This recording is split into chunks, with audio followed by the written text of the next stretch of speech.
హైదరాబాద్లో software training hub అయిన అమీర్పేట నేపథ్యంలో అమీర్పేటలో అనే సినిమా తెరకెక్కింది. చడీ చప్పుడు కాకుండా షూటింగ్ కంప్లీట్ చేసుకున్న ఈ సినిమా వాళ్ళు చేసిన ప్రమోషన్స్ వల్ల, ఆ టైటిల్ వల్ల అందరికీ రీచ్ అయింది. రెస్టారెంట్స్ నుండి రోడ్స్ వరకు, పార్క్స్ నుండి మాల్స్ వరకు మ్యాసివ్ పబ్లిసిటీ చేశారు. అయితే అమీర్పేటలో అనే టైటిల్ వినగానే అందరి మైండ్లో చిన్న నెగిటివ్ థాట్ మీదలే ఛాన్స్ ఉంటుంది. కానీ ఈ సినిమాకి సెన్సార్ టీమ్ ఇచ్చిన క్లీన్ యూ సర్టిఫికేట్తో కంటెంట్పై ఓ అంచనాకు రావచ్చు. అమీర్పేటలో సినిమా కథ విషయానికి వస్తే, అమీర్పేటలో ఉంటున్న ఓ నలుగురి జీవితాలు ఎలా మొదలయ్యాయి, ఎలా నడిచాయి, చివరికి ఏ ట్రాక్లోకి మౌల్డ్ అయ్యాయి అనేది చెప్పిన సింపుల్ కథ. సినిమా స్టార్టింగ్లోనే ఈ సినిమాలో హీరో హీరోయిన్స్ ఉండరు అంటూ ఆర్టిస్టులను ఎక్స్పెక్ట్ చేయొద్దు అని హింట్ ఇచ్చిన డైరెక్టర్, అలాగే ఆల్మోస్ట్ అందరూ కొత్త వాళ్లతోనే ఈ సినిమా తీశాడు. ఇక్కడ ఇంకో ఇంట్రెస్టింగ్ విషయం ఏంటంటే, లీడ్ రోల్స్లో ఒకటిగా నటించిన శ్రీ ఈ సినిమాకి డైరెక్టర్. ఒక క్యూరియాసిటీని కలిగిస్తూ మొదలైన ఈ సినిమా ఫస్ట్ హాఫ్ అంతా రకరకాల రీజన్స్తో గందరగోళంగా కనిపిస్తుంది. ఎడిటింగ్, సినిమాటోగ్రఫీ డిపార్ట్మెంట్స్ పూర్తిగా ఫెయిల్ అయ్యాయి. అలాగే నలుగురి కథలను ప్యారలల్గా ప్రజెంట్ చేయాలన్నప్పుడు కథ మీద, కథనం మీద విపరీతమైన ప్రాక్టీస్ చేయాలి. కానీ ఒక ట్రాక్లో తీసుకుంటూ వెళ్ళిపోయి ఎడిటింగ్లో కూర్చునేసరికి కంటెంట్ కాస్త ఎక్కువగానే డిస్టర్బ్ అయింది. ఒక సీన్లో ఏం జరుగుతుందో తెలుసుకునేలోపు మరో సీన్ మొదలైపోతుంది.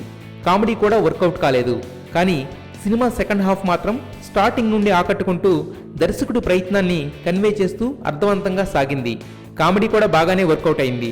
అయితే టైటిల్కి, కథలో మెయిన్ ఎలిమెంట్కి లింక్ లేదు, అలానే సరిగా సింక్ అవ్వలేదు. కానీ సెకండ్ హాఫ్ మేజర్ సపోర్ట్తో నెట్టుకొచ్చేసింది. సినిమాకి ఫుల్ సపోర్ట్ ఇచ్చింది మ్యూజిక్. పాటలు బాగున్నాయి, కానీ కంటెంట్ లేని సీన్స్కి కూడా ఆర్ఆర్ దంచేయడంతో కాస్త ఇబ్బందిగా అనిపిస్తుంది. క్యారెక్టర్స్ని సరిగా ఎస్టాబ్లిష్ చేసి ఫ్లో ప్రకారం సినిమా నడిపి ఉంటే రిజల్ట్ వేరేగా ఉండేది. పైగా కథలో మెయిన్ ఎలిమెంట్కి సంబంధించిన లీడ్ ముందే చెప్పి ఉంటే ఆడియన్స్ ప్రిపేర్డ్గా ఉంటారు. అంతేగాని ట్రాక్గా మొదలుపెట్టి సినిమా మొత్తాన్ని దాని మీదే నిలబెట్టడం, పైగా సమాజం మొత్తం మారిపోవాలంటూ పోరాటం వంటివి డైజెస్ట్ అవ్వడం కష్టం. క్యాస్టింగ్ విషయానికి వస్తే శ్రీ, అశ్వినీల స్క్రీన్ ప్రెజెన్స్ అలరించింది. మిగతా వాళ్ళంతా జస్ట్ సో అనిపించారు. కమెడియన్గా నటించిన రాజు పర్లేదనిపించాడు. సినిమా మొత్తంలో అతని బోల్డ్ హెడ్ కామెడీ హెవీగా పేలింది. ప్రొడక్షన్ వాల్యూస్ మరీ మినిమంగా ఉన్నాయి.